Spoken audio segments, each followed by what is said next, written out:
जी, मैं इस उपलब्धि पे अपने माता पिता, गुरुजनों तथा इस संस्थान के प्रति अपनी कृतज्ञता प्रकट करना चाहूँगा तथा धन्यवाद करना चाहूँगा। और भविष्य में अध्यापन कार्य के लिए रुचि रखता हूँ, तो आने वाली भावी पीढ़ी को संस्कृत के बारे में और प्रचार प्रसार करना और संस्कृत को और आगे बढ़ाना, ये मेरा मुख्य उद्देश्य रहेगा। लक्ष्य क्या है, क्या बनना चाहते हैं आगे? जी, लक्ष्य मेरा आगे अभी तो अध्ययनरत हूँ, उसके बाद अभी अध्यापन कार्य मेरे पिताजी हालांकि अध्यापन कार्य में हैं, तो मुझे भी उसी में जाना है। संस्कृत की कहाँ के रहने वाले हैं? जी, मैं तो यहाँ राजघाट से, बनारस में ही राजघाट से बिलोंग करता हूँ। मुझे योग तंत्र विषय में मिला है।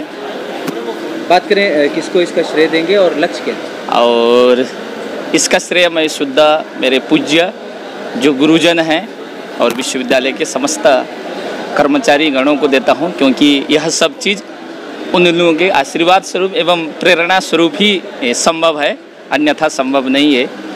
और इसके लिए आगे का लक्ष्य मैं मूलतः एक महाविद्यालय में व्याकरण विभागाध्यक्ष हूँ। इस समय अध्यापन कार्य में कार्यरत हूँ। आगे भी इसी में आगे बढ़ना है और संस्कृत की सेवा करनी है। संस्कृत भाषा को जन जन तक पहुँचाना है, संस्कृत भाषा का विकास करना है। और यह एक समृद्ध भाषा है। संस्कृत के व्याकरण की बात कर रहे हैं, एआई की बात करें तो संस्कृत और एआई के व्याकरण में अगर समावेश किया जाए तो कहाँ देख रहे हैं कि एआई क्या संस्कृत के लिए या संस्कृत के लिए एआई उपयोगी होगी आगे चलकर? अवश्य क्यों नहीं उपयोगी है, मगर उसका हम लोगों को प्रयोग करना होगा। प्रयोग करने पर जरूर हम लोग एआई के माध्यम से संस्कृत व्याकरण को जन जन तक पहुँचाते। पदक मिला है मुझे आयुर्वेद आचार्य बीएमएस में स्वर्ण पदक मिले हैं 2। बात करें आपका जो मतलब श्रेय किसको देंगी इस पदक का? दूसरा ये कि लक्ष्य क्या है? मैं इसका अपने मम्मी पापा को श्रेय देना चाहूँगी और मेरा लक्ष्य इसमें पोस्ट ग्रेजुएशन यानी पीजी करना है। आयुर्वेदाचार्य की अगर बात करें तो आयुर्वेद में आपने आयुर्वेद की बात करें तो कहाँ उसका स्कोप आप देख रही हैं? आयुर्वेद का स्कोप अभी बहुत ज़्यादा है, क्योंकि हाल ही में जैसे कोविड आया था तो वो सबने नोटिस किया था कि कोविड में जैसे गिलोय का यूज़ सबने किया, नीम के काढ़े का, तो इस तरह के यूजेस के बाद मतलब फ्यूचर में बहुत ज़्यादा स्कोप है आयुर्वेद का। संस्कृत की बात करें तो संस्कृत और एआई को लेकर काफ़ी सारे शोध इस वक्त चल रहे हैं। क्या मानते हैं, क्या एआई संस्कृत एआई के साथ कोलैबोरेट करके कितना आगे बढ़ पाएगा?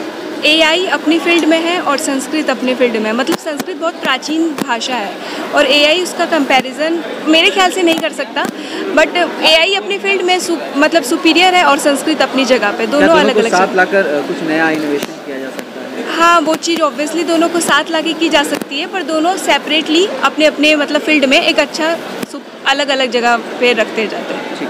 आयुर्वेदा को लेकर भी लोग बहुत कम हाँ, वो मतलब आयुर्वेद हमेशा से इन्फीरियर ही माना जा रहा है, पर ऐसा अब नहीं है। मतलब जैसे मैंने बोला कि कोविड के बाद भी और बहुत सारी चीज़ों के बाद लोगों ने इसका रिजल्ट देखा है कि बहुत सारी बीमारियां तो सिर्फ ऐसी हैं कि जो मेनली आयुर्वेद से ही ठीक होती हैं। तो अभी आने वाले फ्यूचर में तो उसका बहुत ज़्यादा स्कोप है।